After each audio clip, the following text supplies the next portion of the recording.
How long were you with the CIA? 13 years. I was a field case officer, served in Africa and Vietnam, and then eventually on a subcommittee of the National Security Council in Washington. One of the four principal functions, secret wars, the covert action that's written and talked about so much, like what's happening in Nicaragua today from Honduras.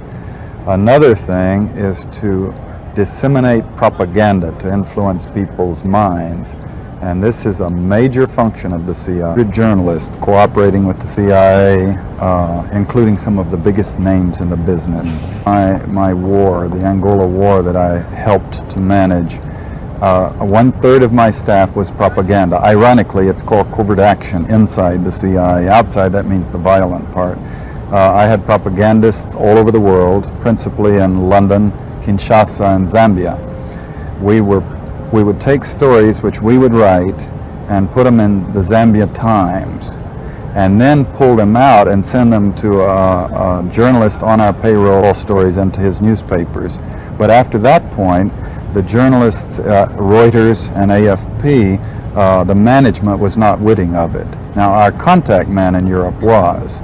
And we pumped just dozens of stories about Cuban atrocities, Cuban rapists. These were fake photos? Oh, absolutely. We didn't know of one single atrocity committed by the Cubans. It was pure, raw, false propaganda to create an illusion of communists, eating babies for breakfast and that sort. Totally false propaganda.